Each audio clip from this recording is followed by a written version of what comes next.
Lipton Tea and Lipton Soups present Inner Sanctum Mysteries.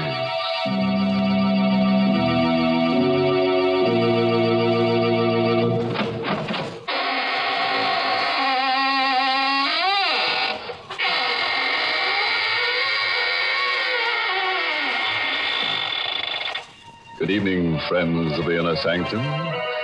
This is your host, opening the squeaking door for another session of the AGGMS, the Association of Ghouls, Ghosts, and Midnight Spirits. Oh, may I see your membership card as you enter, please?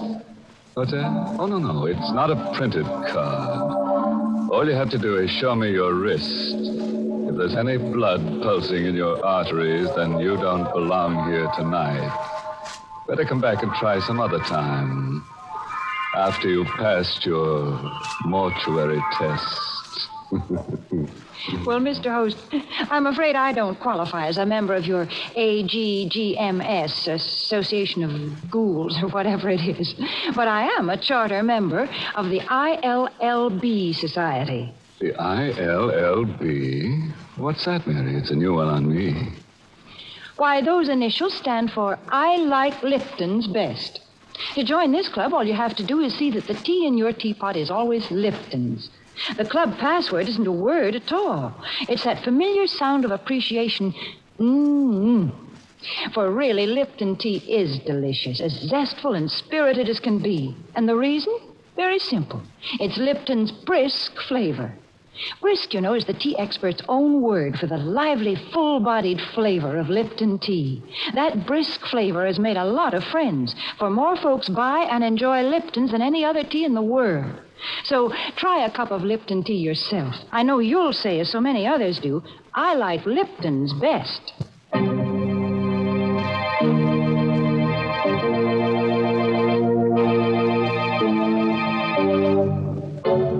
And now for tonight's Inner Sanctum Mystery. It's an original radio play by Emil Tepperman called Make Ready My Grave, and stars two radio favorites, John Banks and Richard Widmark. It's about a boy and a girl who've just been married, a piece of colored string, an open grave, and a hangman's noose.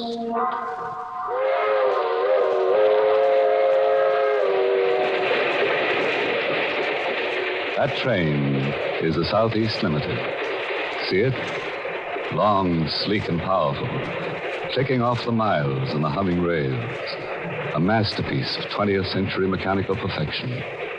Nothing about it to suggest lurking hate or fear or superstition or death. But let's take a look into compartment A, car 17. John and Betty Loomis, just married, are going for their honeymoon to John's ancestral estate. John, I'm so happy. How soon do we get to Louisville? In about an hour, Betty. Just think, I married into one of the oldest families in the state.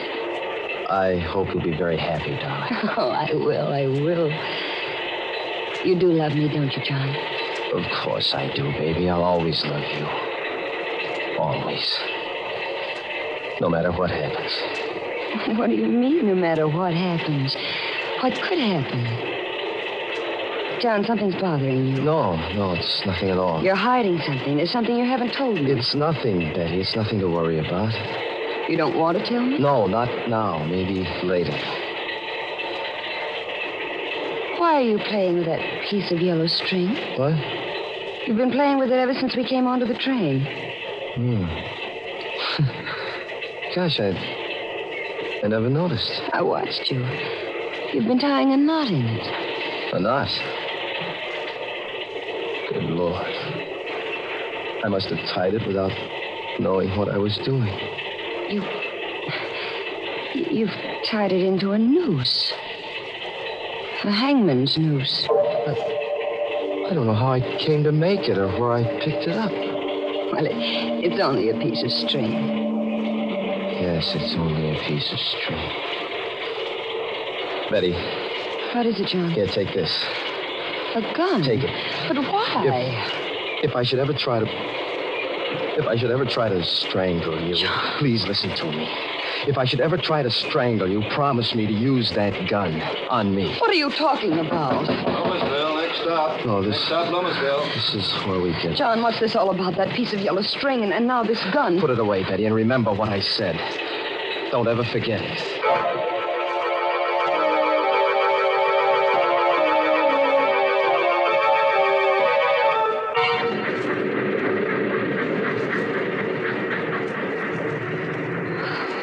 So dark here. This is just a way station. The train only stopped here to let us off. Otherwise, it goes right through. Oh?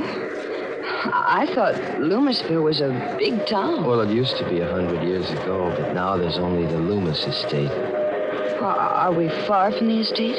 About 2 miles.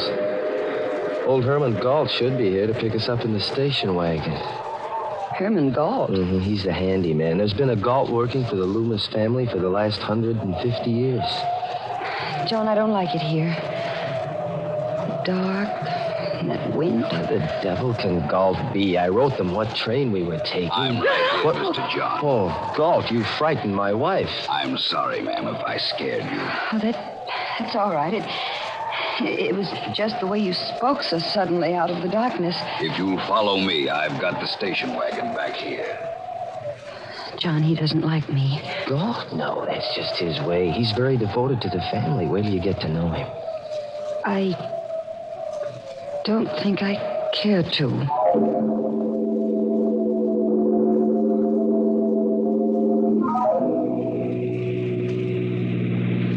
Johnny, he's driving too fast. It's so dark. Don't worry, Betty. Galt knows this road like the back of his hand. We'll be there in a few minutes. I'm frightened.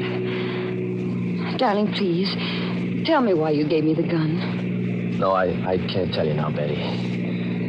Maybe after you meet Uncle Everard. John. What? What's that in your hand? What? Oh. Another piece of string. A red one this time. Well, I must have picked it up in here, off the seat. You've knotted it into another hangman's noose. Galt. Yes, Mr. John. This piece of red string, did you put it here? No, sir. Then how did it get here? You ought to know. Yes. Yes, I ought to know. Galt, why are you stopping here? We're home, ma'am. This is the entrance to the Loomis estate. I've got to get out and open the gate. I'll be right back. Betty, I've got to get out, too. I've got to see for myself. See what, You John? stay here, Betty. But, Stay right where you are. Wait a minute, I'm coming Go back, too. Betty. Get back in the car. Mr. John is right, ma'am. You shouldn't go with him. Take care of her, Galt. I won't be long. Galt, where's he going? That is the Loomis family cemetery. Cemetery? What does he want to see in there in the middle of the night? He'll tell you himself, ma'am, in due time. No, I'm going to find out right now. Better not, ma'am. Better come John! back. John, wait for me. Betty, I told you to stay I'm in the going car. with you. I want to know what there is in that cemetery. back in that car. I'm your wife now. I have a right to know what this is all about. I'm going with you. All right, if that's the way you feel about it. But hold on to that gun I gave you. Keep it in your hand all the time. John, why? You'll find out soon enough. This is the gate of the family cemetery. All the Loomises and their wives are buried here. It's so shadowy. White tombstones look like ghosts. Hold my hand, John. No. Just hold on to that gun. John, whose grave is this with the high tombstone? My great-grandfather's, Stuart Loomis. He founded the Loomis estate. This is my grandfather's grave. His wife.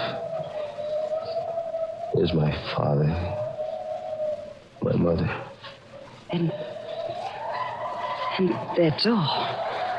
That should be all. What do you mean? Come over here. This is what I came to see. This is what I've been afraid of. John, it's an open grave. Freshly dug. Yes, Betty. It was just dug tonight. But who is it for? Betty, darling, I'm afraid it's for you.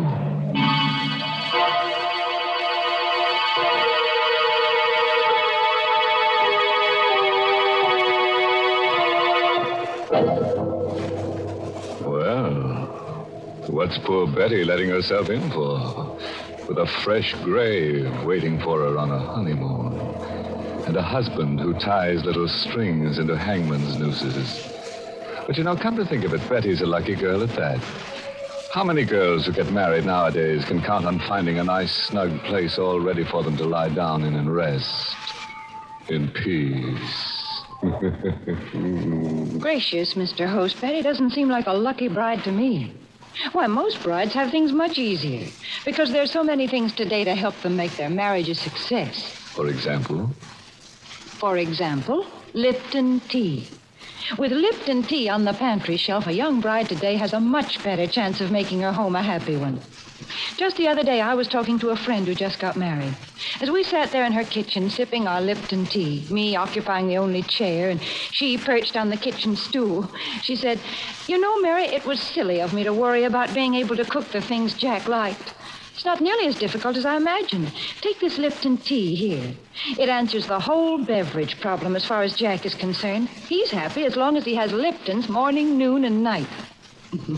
Well, I told her I could understand that, because most husbands I know about are partial to Lipton tea. And it's because of the extra satisfaction that's in Lipton's wonderful brisk flavor. Satisfaction, did I say? You just try Lipton tea and see if that isn't an understatement. Try Lipton's tomorrow.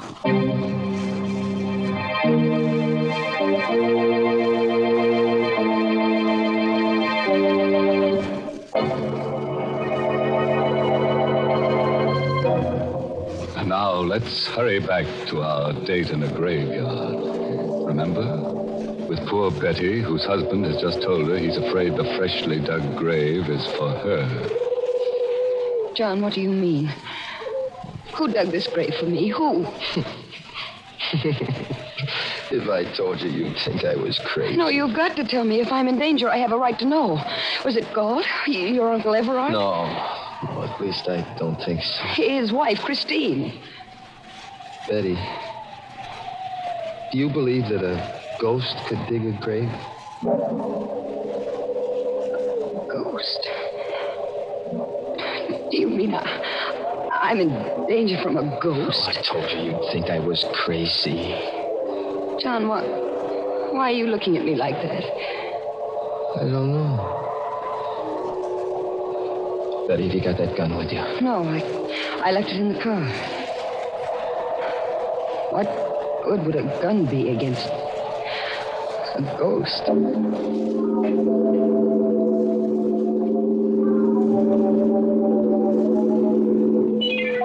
There's a station wagon still waiting at the gate, but I don't see Galt. Maybe he went up to the house. Galt, where are you? Hello there, John. What's up? Uncle Everard. What happened to Galt? He came up to the house. Said you'd gone into the cemetery. So I thought I'd better come down. Oh.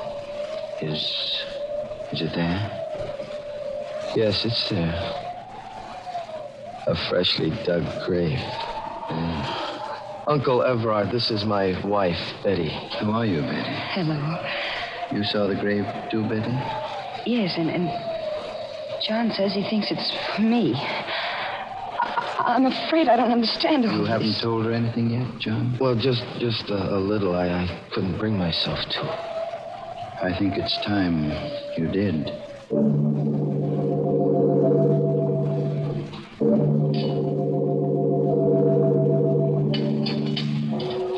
More tea, Betty? Thank you, Uncle Everard. I will have a little more. You, John? No, thanks. Too bad Christina's ill. She's upstairs in our room. But I hope she'll be better by tomorrow. You can see her then.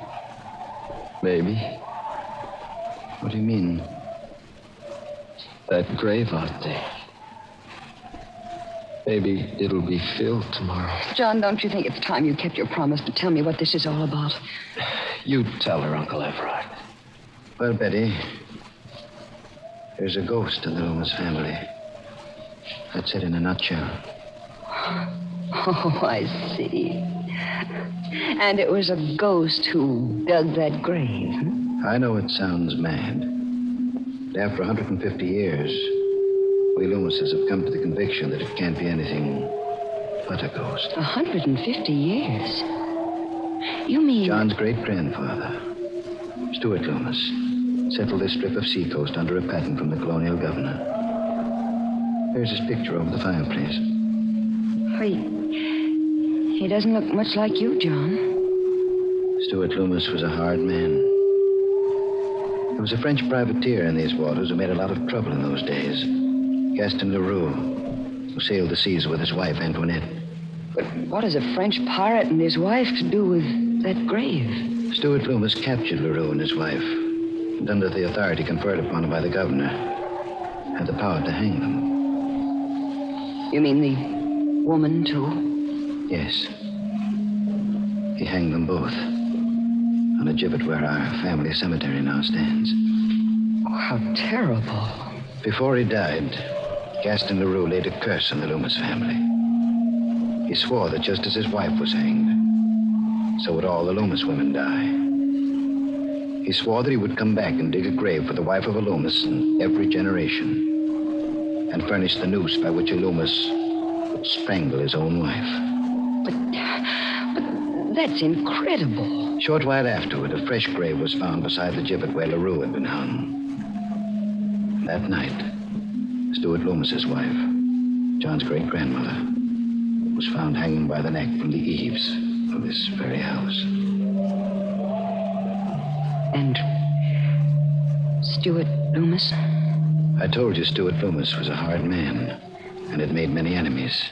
There were many who hated him deeply and bitterly. He was arrested and tried for the murder of his wife. Convicted and executed. Now you know the secret of the Loomis family. But, John, that still doesn't prove there's a ghost. No, that one incident doesn't prove it. But it happened again when the next Loomis married, John's grandfather. And to the next Loomis, John's father. Sometimes a year after he married, sometimes 5 years. But the curse never fails.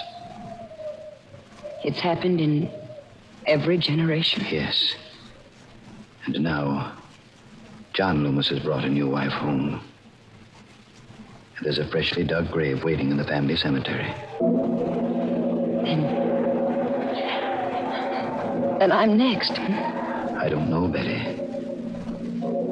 Maybe that grave isn't for you. What? Maybe it's for Christine. For my wife.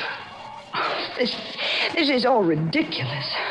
A ghost couldn't dig a grave, make John strangle me to death. Uncle Everard, you can't believe such a legend. It can't be true. Maybe not, my dear. But the graves of the strangled Loomis women are out there to prove it.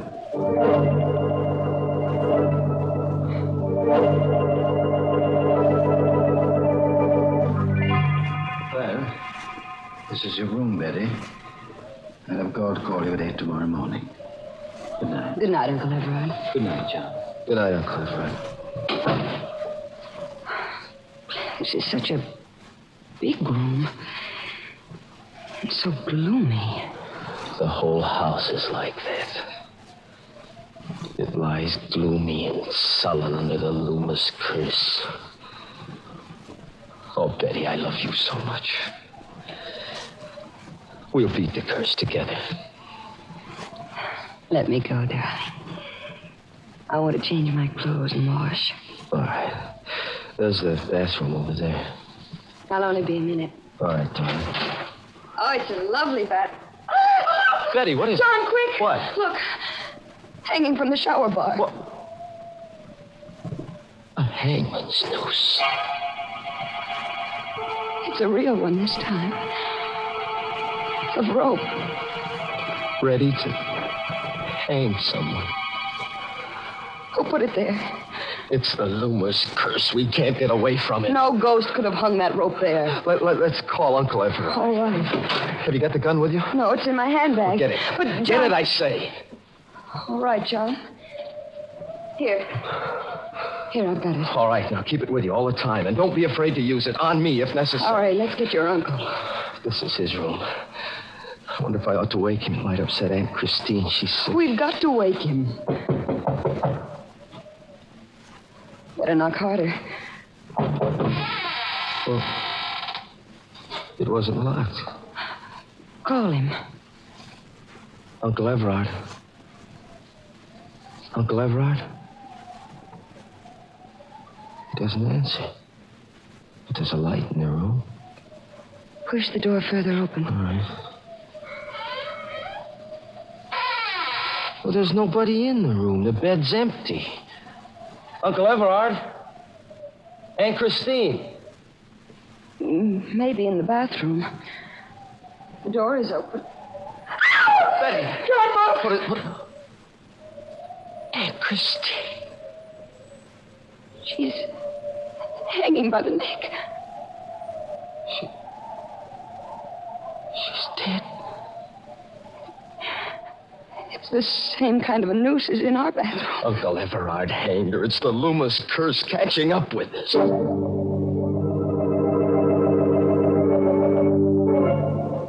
Well, Galt, any trace of Uncle Everard? I searched the whole house, basement to attic, not a sign of him. He must have gone out. Come along. But it's raining. We've got to find him, Betty. Come on.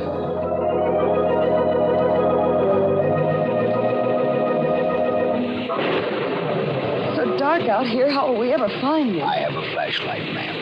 You look. What? Fresh footprints in the slush. Oh, they must be Uncle Everard's. They lead down toward the cemetery. Come along, Galt. Here, Mr. John, you can see for yourself the footprints lead right to this new grave. But why did he come here? There's the answer, Betty. A cross at the head of the empty grave. Throw your flashlight on it, Galt. There's something written on it. It says, Christine Loomis. Betty, what is it? Look. Over there. Another grave. He's dug another one. There's a cross on this one, too. Does it say anything? Yes. Yes, it does. It says, Betty Loomis.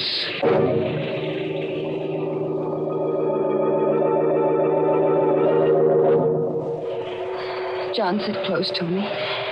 That portrait of Stuart Loomis over the fireplace looks so real. It frightens me. Now remember, Betty, whatever happens, hold on to that gun and don't be afraid to use it tonight. Where is Galt? He ought to be here soon. He went to look for some weapons. Here I am, Mr. John. Galt, you always frighten me coming in so quietly. I'm sorry, ma'am. Here, Mr. John. These ought to be pretty good weapons. Size? Yes, I had them sharpened only the other day. They could slice a man's head off in one stroke. Take one, Mr. John. Thanks. But I'd hate to use it on Uncle Everard. If he shows up tonight, you'd better use it. Maybe he's come back into the house through the back way. I'll go through the house again if you'd like. This time I'll start with the attic. Be careful, Galt. I will, Mr. John. John, I don't like him. Galt? And I don't think he likes me either. Is that true? Darling, what's that? Must be Galt in the attic. He must have met Uncle Everard hiding up there. Stay right here, Betty, and hold on to that gun. John, be careful. Don't worry. Just take care of John, yourself. come back. I'm frightened. I'm afraid to be alone. There's nothing to be afraid of. I have this gun. And if anybody comes, the lights. The lights went out. Who's there? Who's in this room? Don't come any closer. I have a gun and I'll shoot. I can't see you, but I'll shoot at the sound. John! Rope. Around my neck. Let go. I'll shoot. It's not loaded. I took the bullets out when you left it in the car. Galt. Yes, ma'am, it's Galt. Mr. John is busy up there in the attic with the body of Mr. Everard. I killed him, too. And when Mr. John comes downstairs, he'll find you. And I'll cut him down in the dark with my scythe. Why? There were others besides the pirate LaRue who hated Stuart Loomis. Like my own great-grandfather, he was in the service of Stuart Loomis, and he hated him. When LaRue laid the curse on the Loomises, my great-grandfather decided to make it come true. It was he who strangled the wife of Stuart Loomis. And through the years, the Gaults from father to son have handed down their hate. You're mad. Maybe. I'll tighten the noose and finish you. Where are you? Why is it dark in here? John! John, look out, it's all he has is eye. And so will I. John! John!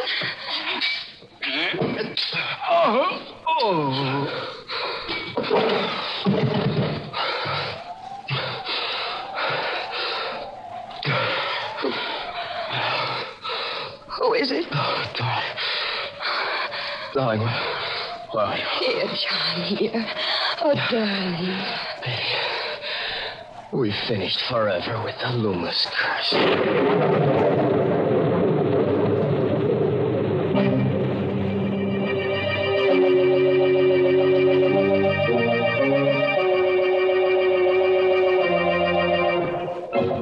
Well, that was a pretty rough honeymoon for Betty. But, you know, there's a lesson in her story for forgetful wives. Yes, if you keep tying little colored strings to your fingers to remind you of things and you still can't remember them, why not try a rope neatly tied around your neck? It's sure to help you forget. Oh, dear, Mr. Host, there you go telling our listeners how to forget things when I've got something for them to remember. Oh, I didn't realize that, Mary. What is it you want them to remember? It's Lipton tea, folks. And you don't need any string tied on your finger or any such reminder. To make sure you get it when you visit your grocer's tomorrow, just remember that Lipton's is the tea with the wonderful brisk flavor. The fine quality tea that gives you all the goodness nature meant tea to have.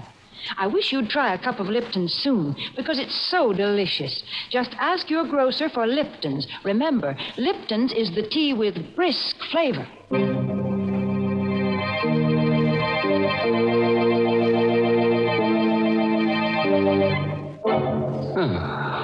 And so our evening's over, with the usual quota of corpses to qualify for the ghoul school.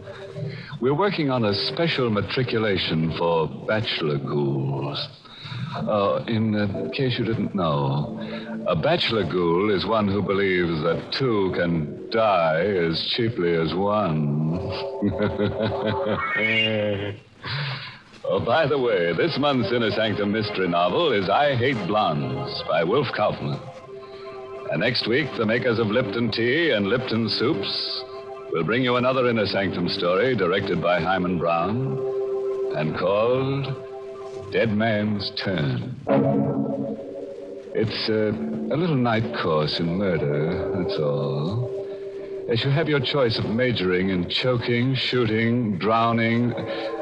But why don't you just listen in to Inner Sanctum next week and you'll get all the inside told.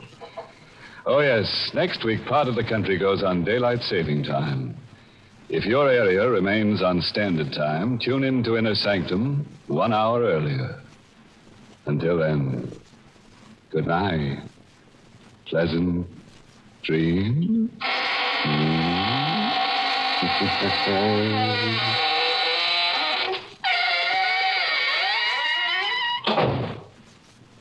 Want a delicious dinner treat in a hurry? Then Lipton's noodle soup mix is the thing for you. In just a few quick minutes, you have a grand-tasting chickeny soup ready to serve. Lipton's noodle soup is full of tender, golden noodles and seasoned to perfection. And it's economical, too. Costs less and makes lots more than ordinary canned soups. Just ask your grocer for Lipton's noodle soup mix. Your family will love it. And don't forget to tune in next week for another Inner Sanctum Mystery. This is CBS, the Columbia Broadcasting System.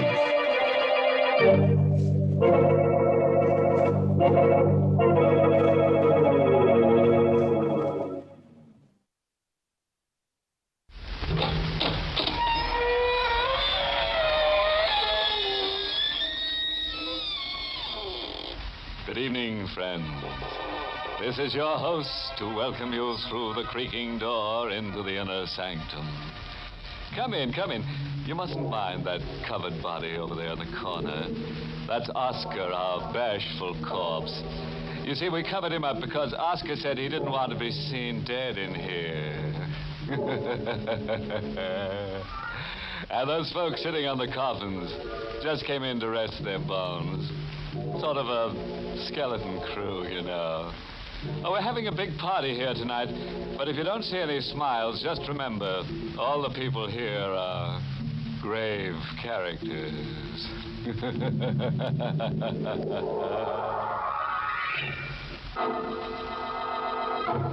Tonight's Inner Sanctum Mystery, Corpse Without a Conscience, was written by Ed Adamson and Bob Sloan and stars Carl Swenson in the role of Charles with Everett Sloan as Bellini.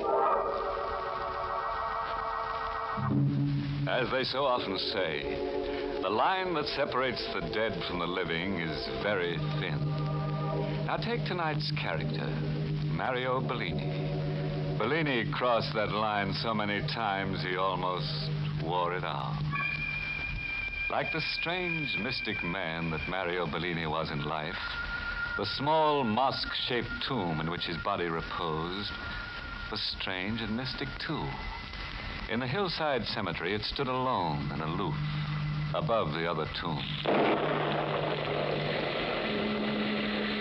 On a stormy, windswept night in the large granite house whose grounds border on the graveyard, the elderly, wrinkled-faced woman stands at her bedroom window, staring out at the hilltop tomb. The elderly woman, troubled by a hidden fear, bites nervously at her lip.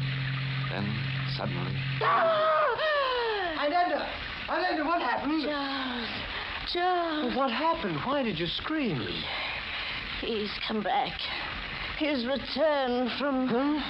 What are you trying to say? Who's come back? Mario Bellini. Bellini? Yes, he was here in this room. That's ridiculous, Bellini's dead. He's buried in that tomb up on the hill. I know, but he's returned from the dead. Nonsense. The dead can't return. Bellini can. He has strange powers. He was here in my room. Can't you tell he was here? Well, how? That odd incense he always had burning in his place. Don't you smell it? This room, it's filled with the odor of Bellini's incense. It's just your nerves. There's no odor of incense in this room. What? Not a trace of it. Now go back to bed. You think I'm crazy. Just because I'm old, you think I imagine things. Bellini is up on the hill in that tomb. His casket is in the crypt under the stone floor. Even if he could rise from the coffin, he'd be locked in that crypt. Not that the dead can rise. Bellini has strange powers. For your own peace of mind, I'm going to prove to you that Bellini's body still rests in that tomb. Going to wake up Horton, and he'll help me unseal that trapdoor in the stone floor. It's no use, Charles. You won't find Bellini there. What makes you so sure? Because of this note. What note is that? I received it from Bellini the day before his death. I never told anyone. Here. Read it. Mrs. Ferguson, you have won in life. I will win in death. I shall return for my victory on the first anniversary of my death. Bellini. You see, the prophecy in that note has been fulfilled. Mario Bellini died just 1 year ago tonight.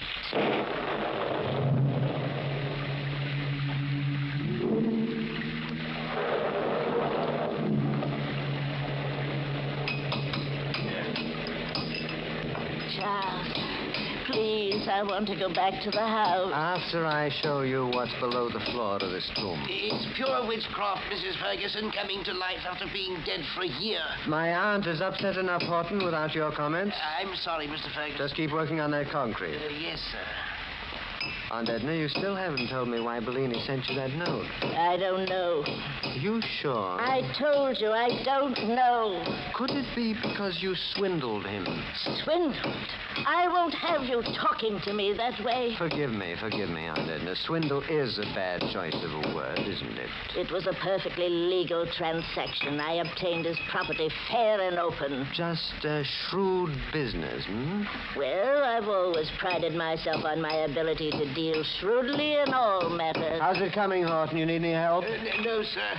As soon as I get this bolt loosened, it'll take the two of us to raise the door. It's solid stone, you know. I know. Charles, perhaps we better call the police. You have nothing to worry about, Anna. Except, of course, your own conscience. That's an ugly thing to say to me. I've given you everything you ever wanted, haven't I? Yes, you have, Aunt Edna. I've often wondered why. There. It's off. Bolt's free, Mr. Ferguson. I think we can raise the door now. All right, Horton, take hold of the ring. Yes, sir. Let's pull together. All right. Come on. It's beginning to lift, sir. That's it. Keep pulling. Keep pulling. It's open. What do we do now, sir? Mrs. Ferguson, you and I are going down there into the crypt. Oh, please, sir. Mr. Bellini always frightened me when he was alive. I'd rather Don't not. be a fool, Horton. The dead can do no harm. But Mrs. Ferguson said he came out to this crypt tonight. Never mind what Mrs. Ferguson said. You are doing as I say. Yes, sir. Ready, Aunt Edna? Yes, Charles. If you insist. I'll take the lantern, Horton. Here you are, sir. All right. Now, you two follow me down. Watch out for your head, Mrs. Ferguson. The ceiling's low. Please, Charles, hurry. Moving as fast as I can. Got to find the catch on the side of the casket. Ah, here it is. Now, pull back the panel, Horton. Yes, sir. Is he there, Charles? Of course he is there. Exactly as I said he would be. Hermetically sealed under glass. No sign of life, is there? No sign of life. Don't be afraid to look. But I... Go ahead. Look. See for yourself. See how safe you are from the unrising, dead Mario Bellini. Oh, thank heaven. He's there. And dead.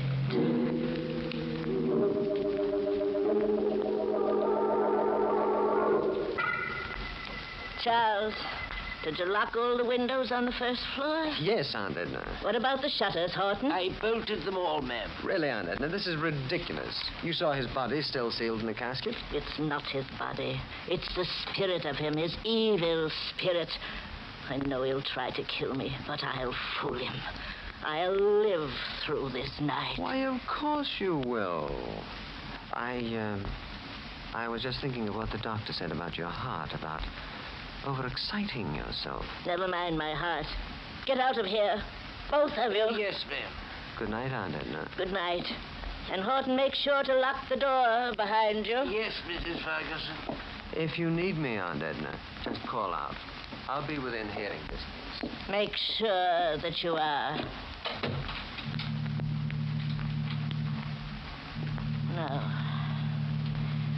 Now, let's see.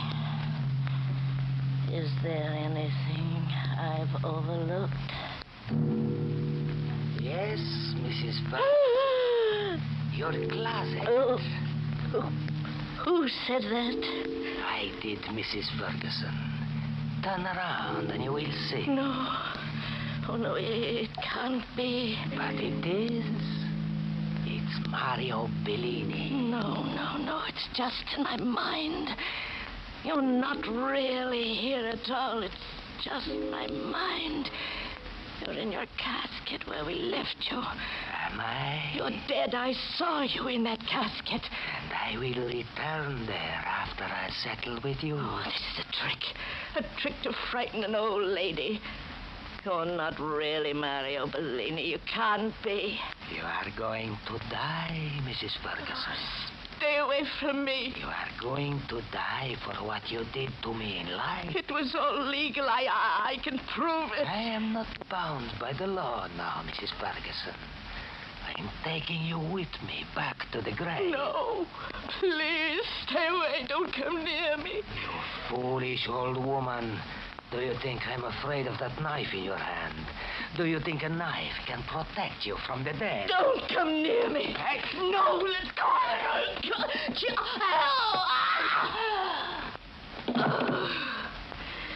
Ananda, what's the matter? Mrs. Ferguson.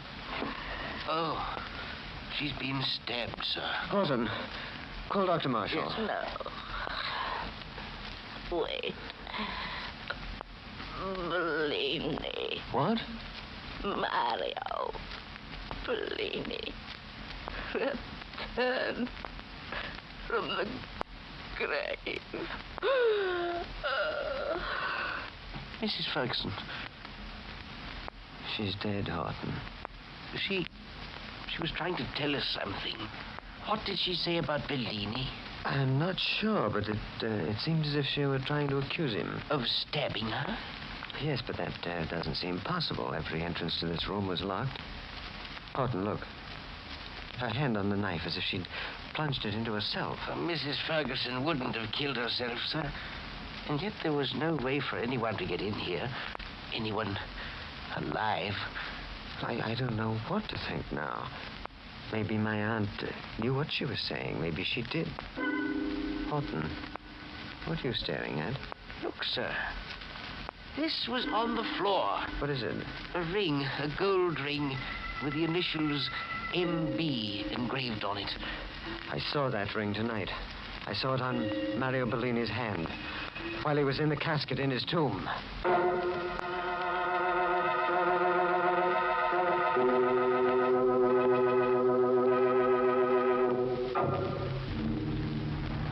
Everything's just as we left it, sir. The stone trapdoor still open. The casket seems to be in place down there in the crypt. Yes, well, we'll go down to make sure. Did you think it's safe, sir? We've got to find out if this was the ring Bellini really had on his hand. Mr. Ferguson, the panel of the casket is open. Nothing to be afraid of. It's the way we left it. Let me have your lantern. Here you are, sir. Is he still in the casket, underneath the glass? Yes, he's here.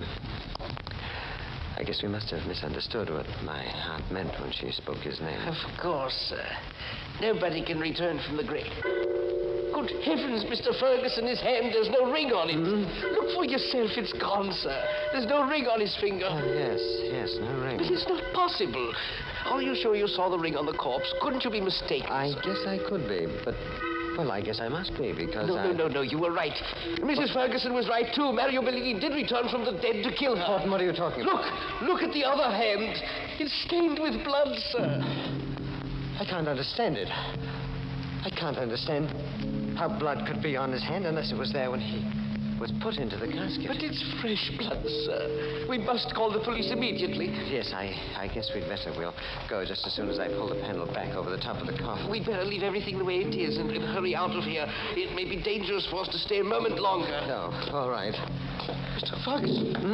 What is it? I thought I heard something stirring down there. Where? In the casket, sir. Listen. It's your imagination, Horton. No, there is something moving in that casket. Quick, let's get out of here. No, wait. The casket. Bellini's getting up from his coffin. Get out of your mind. He's there, standing up in the casket, sir. Wait, where are you going? For the police. Come back, you fool. No, sir. You, Mr. Ferguson. I had no choice, Horton. It was your life or mine. That was a foolish thing, Charles. Isn't one murder enough for tonight? What did you want me to do, Mario? Let him go to the police and have them find out that you're still alive? What difference does it make? They'll probably find out about me anyhow. It's a good chance they'd have, after the way you botched everything tonight. Why didn't you do what you were told instead of killing my aunt with a knife? The knife wasn't my idea. I had to kill her or she would have killed me. I wish she had.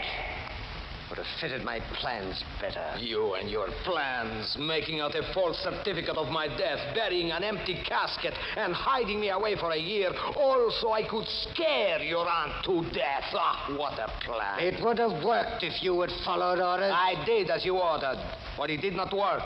The shock of seeing me wasn't enough for her. Her heart was a lot stronger than you thought it was. Well, then why didn't you leave instead of stabbing her? Why? Because it was such a wonderful opportunity. I waited over a year for tonight. I waited long enough for my revenge. So now you may have to pay for your revenge. Then I will pay for it. It will be well worth the price. Well, not to me it won't. I wanted her out of the way to inherit a fortune, not to go to the chair for it. That is your problem. After all, Charles, I am officially dead, you know. Shut up, will you? Horton could have been my alibi. If you hadn't gotten blood on your hands and made him suspicious. Then why did you bring him back here? You know something had gone wrong. We found your ring. I had to prove that you were still in your grave, didn't I? All right. What are we going to do with his body? I was just thinking about that. And? Maybe I can save us yet.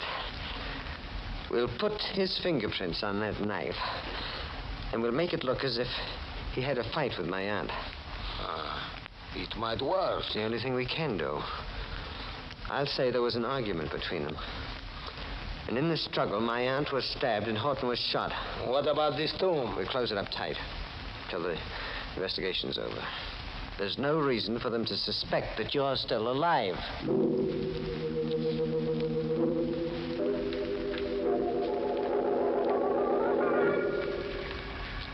Yes, Lieutenant, the bodies were just where you found them. You didn't touch a thing, Mr. Ferguson? No, not a thing. My aunt was there on the floor near the bed, and Horton was only a few feet away. Tell me, Mr. Ferguson, where were you when you heard the first shot fired? Downstairs in the library. And you couldn't hear anything of the argument that went before it? Didn't hear a thing. That's why I'm not sure they were arguing. All right. Well, I won't take up any more of your time tonight. I'll be back in the morning. Oh, very well, Lieutenant. By the way, this window here faces the hillside cemetery, doesn't it? Yes. Did you happen to notice anything strange going on out there about the time your aunt was killed? No.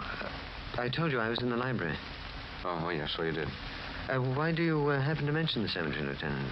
Oh, it probably has nothing to do with this case, but I had a call about an hour ago from a woman who said she saw a light out there. A light? Yeah. Oh. Probably just a crank call. The woman insisted she saw two men coming out of a tomb, the one on the top of the hill shaped like a mosque. Tomb they buried that queer duck in. His name was Mario Bellini. Mario Bellini. Oh, yes. I guess I'll have to investigate it sometime tomorrow after I make my report on this case. It's the trouble with being a cop. You get 100 crazy calls like that a year. No, they're bum steers, but you got to see them through anyway. Yes. It must be quite a nuisance. Yeah, sure is. Well, good night, Mr. Ferguson. Good night, Inspector.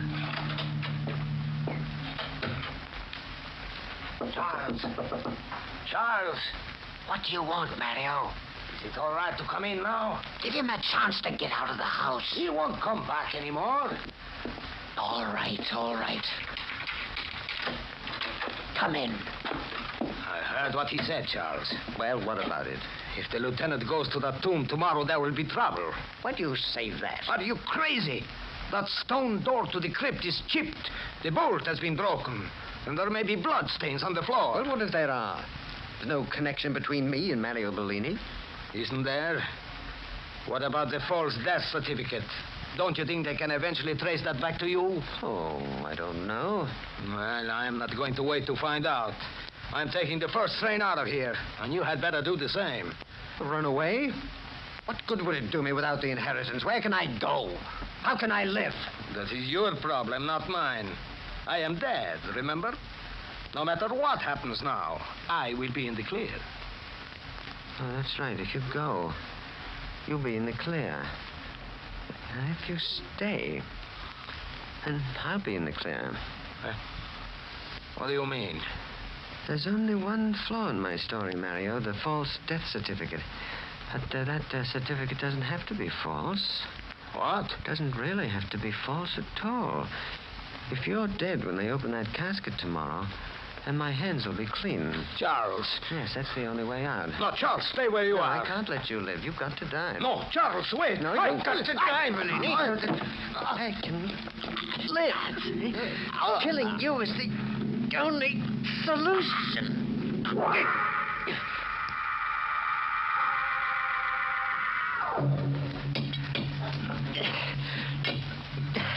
What a shame, Mario, that you can't help me lift this door. Even with an iron lever, it's too much for one man to open all the way. Now it's coming. It's a little farther. I can prop it up enough for me to slide in.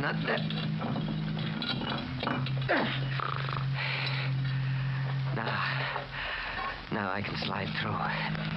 If I do it ever so carefully.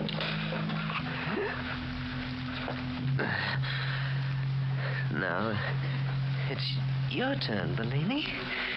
I just pull you through the opening. Now I can carry you the rest of the way down. The juice is caught on the top of that door. My hand, Charles. Bellini, my hand is on the door, Charles. It's not you talking. It's just my mind. It's just my nerves. You're dead. Am I? You're dead. You're dead. I killed you. In my own hand. You're dead. Your hand on that door is just a reflex. I'll get it loose. I'll get it loose even if I have to. Good heavens, the stone door! It's slammed shut! Now we are alone, Charles. You are trapped with me in my tomb. You're dead. You can't talk. You're dead. You're dead. I'm not quite dead yet. You did not do your job well. I've got to get out of here. There's not enough air. You can get out, Charles. Just push off the door. Oh, the door? Yes. Is it too heavy? Of course, it's much too heavy for one man. But two men could. Oh, yes. Yes, two men could do it. Here, help me. Two men could push open this door. Two normal men could. But I am half dead. I have no strength. Remember, you choked the strength out of me. Help! Help! I'll die in here. Somebody help me! Shouting won't do you any good. No one can hear you through the stone. You have to stay here with me until they find your body. No, I can't. I won't. I don't want to die. Oh, don't be such a coward, Charles. Death is not so bad. You will see. And after all, we do have an elegant tomb in which to rest in peace.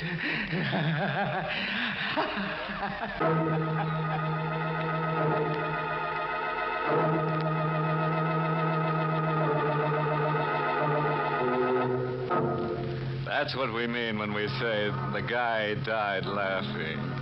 No sense of humor, that Mario Bellini. Just couldn't take a choke. Oh, well, I'll have to get along. Now, Bellini and I have a date with a couple of ghoulish girls. We're going out tonight to paint the town black. Oh, you didn't know that Bellini and I were pals?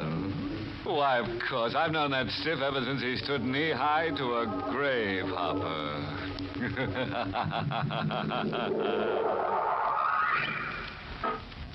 Good night. Pleasant dreams.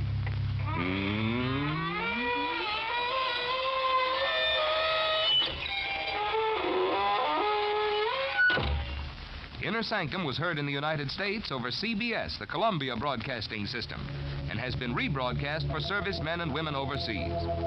This is the United States Armed Forces Radio Service, the voice of information and education.